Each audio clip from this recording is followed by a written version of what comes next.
When we talk about blacksmithing in Project Zomboid, we're referring to the ability to craft weapons, tools, armor, and more.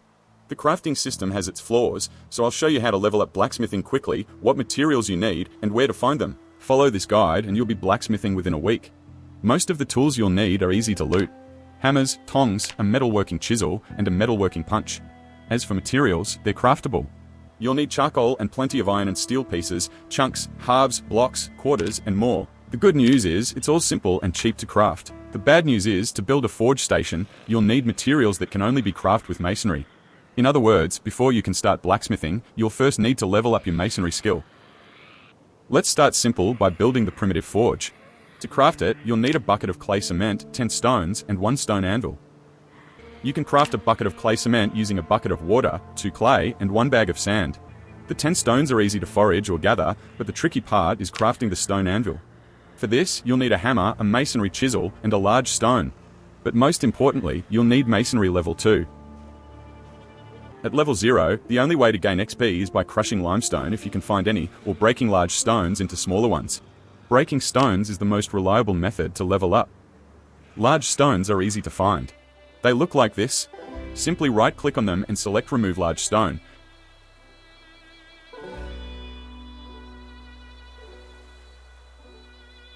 The tricky part is that they weigh 40 kilos, and you can only break them on a flat surface like a table. So, you have 2 options: collect the stones one by one and bring them back to your base, or carry a table or flat surface with you and break them on the spot. To break a large stone, you'll need a masonry chisel and a club hammer or any other heavy-duty hammer. Smaller hammers, like the claw hammer, won't work. Also, keep in mind there are 3 different types of chisels: carpentry, metalworking, and masonry.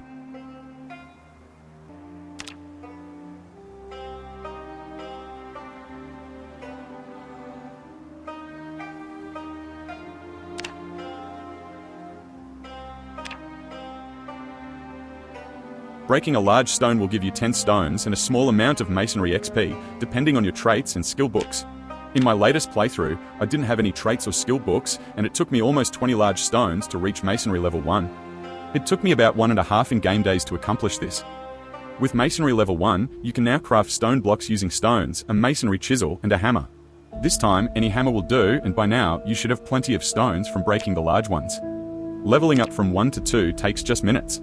Essentially, we went from masonry level 0 to level 2 in just 2 in-game days. And don't worry about the abundance of stone blocks you'll end up with. They're useful materials for later crafts. Now that we have masonry level 2, we can finally craft the stone anvil, which will allow us to build the primitive forge.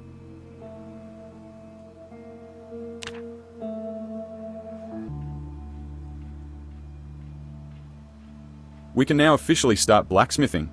At metalworking level 0, there aren't any useful recipes, but there's plenty you can do to grind XP. You can smelt scrap into chunks, chunks into quarters, quarters into halves, and halves into bars. Then, just cut the bars and repeat the process. Eventually, you'll be able to smelt tools like chisels, nails, buckets, trowels, and more. To get to the more fun stuff, you'll need to upgrade to a simple forge, and this is where things start to get more complicated. To build a simple forge, you'll need a mason's trowel, 30 stone blocks, a bucket of clay cement, a blacksmith anvil, a wooden bucket, and 1 log. This wooden bucket is specific and must be crafted. You can't use any other bucket you might have.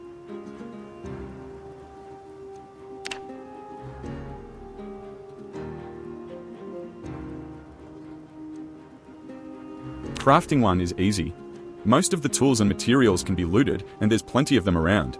The iron band is rare to find, but luckily we can smelt them using our primitive forge.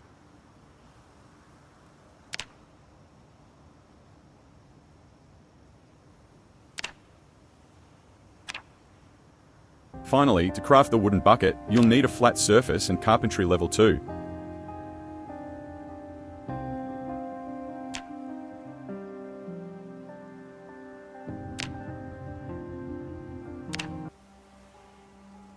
As for the blacksmith anvil, this is where things get complicated. In the primitive furnace, you can only smelt chunks. To smelt the blacksmith anvil, you'll need at least a simple furnace.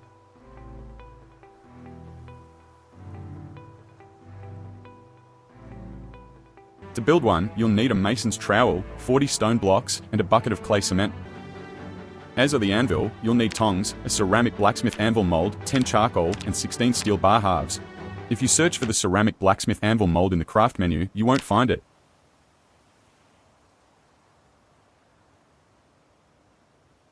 However, you will find a wooden one and you can craft it easily.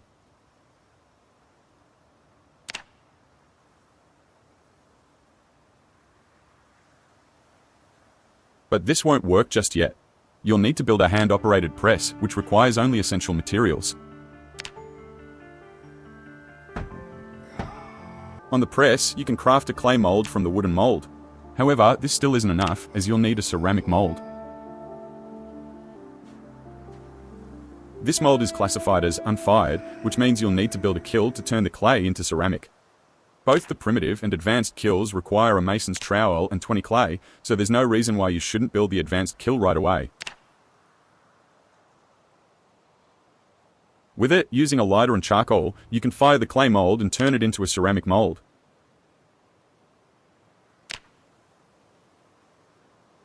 Finally, we can craft the Blacksmith Anvil and with it, build the simple forge.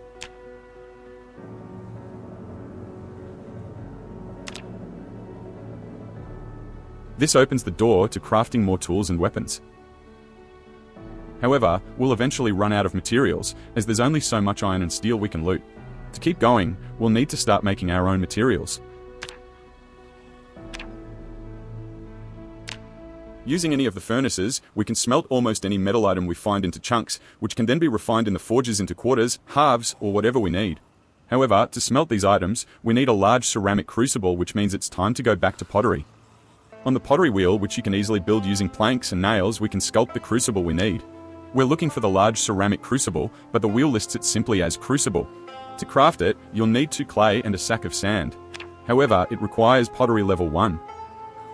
To reach level 1, we need to sculpt plenty of useless items, which means wasting a lot of clay, a resource that's a tedious pain to gather.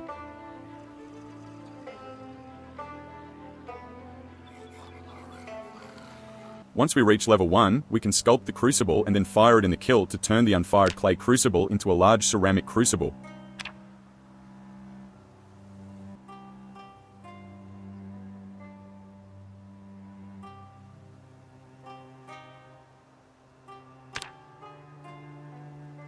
Now, we can use any of the furnaces to smelt items into chunks.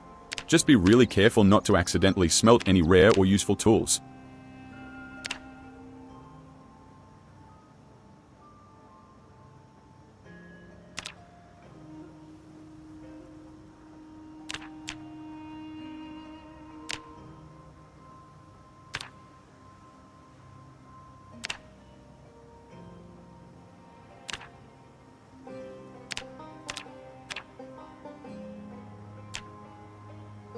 That's it. Basically, we need level 2 in masonry and level 1 in pottery before we can even think about getting into blacksmithing. But what if we want to upgrade to the more advanced stuff? Building the advanced forge requires the same materials and tools as the simple one, with one additional item, the Large Bellows.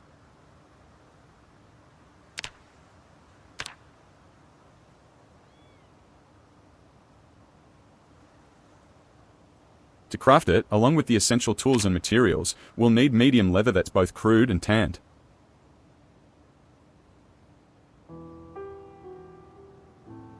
This is why this random sheep appears.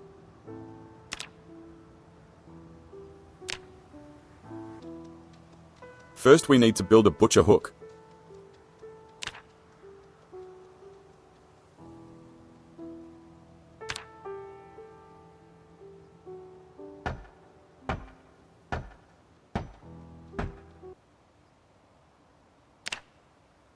Then we need to the poor guy and attach it to the hook.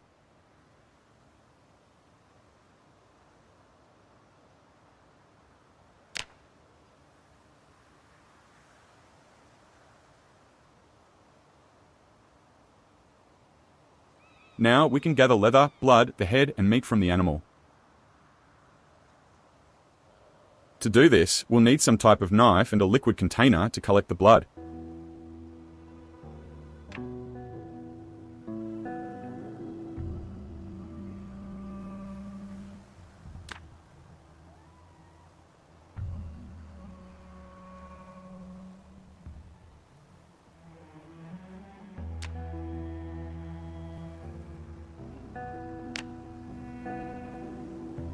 but we were after the leather. What we really need is crude, tanned, medium leather, and what we got instead is unprocessed sheep leather. To process it, we need to build a medium leather drying rack, a tannin barrel, and a softening beam.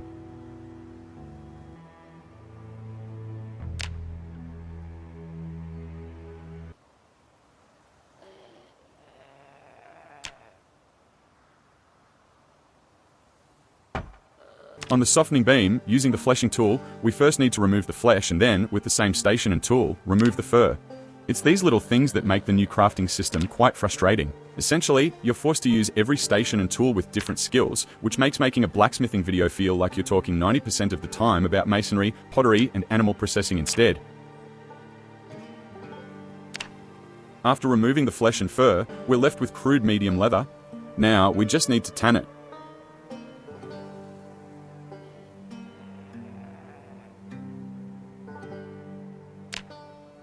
We can tan the leather in the tannin barrel using a bowl of brain tan.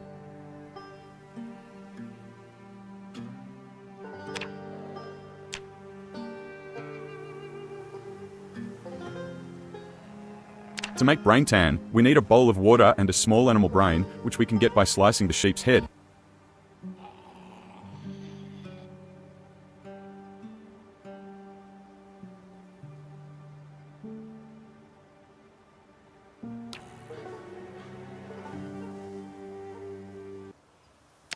After making the brain tan and tanning the leather, we're left with the leather we need, but it's still wet. To make it usable, we now need to place it on the medium drying rack. It doesn't require any tools or skills, so we're just doing this for the sake of it.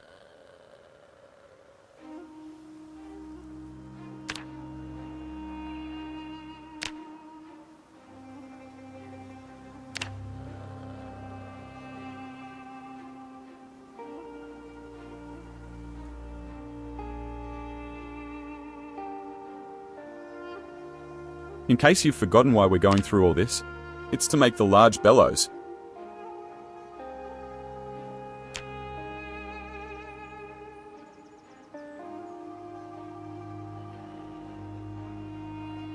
Now we finally have everything we need to advance even further in blacksmithing. The most frustrating part of all this is having to grind pottery and masonry both easy but unnecessarily complicated and time-consuming. You're stuck hauling around multiple large stones just to level up masonry, and you need to gather at least 50 clay to reach the required level and build the stations along the way.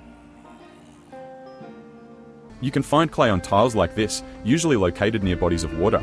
To collect it, you'll need a shovel and an empty sack in your inventory. Simply right-click the tile and select Take Clay. Each tile gives you 8 clay.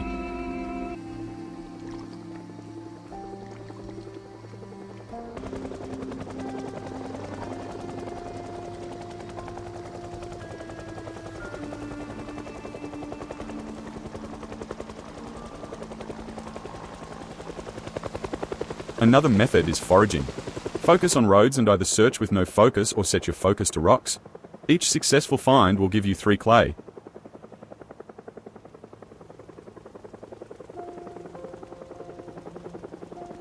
A major choke point, at least in build 42.4, is the mason's chisel.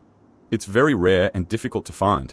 If you happen to come across one, make sure to clear some space in your inventory, even if you're nowhere near starting masonry or blacksmithing in your run. Some players have reported finding one in the large warehouse at the north exit of Muldrow. While making this video, I couldn't find one anywhere. However, in my latest playthrough, I did find one in the warehouses west of Muldrow, specifically inside a garbage bag in a garbage bin. So always check trash containers wherever you go. You'd be surprised how many rare items show up there.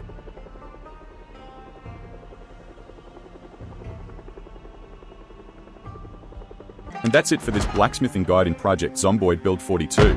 It's a long and complicated process, but once you push through the masonry and pottery grind, you'll unlock a whole new world of crafting powerful tools and weapons.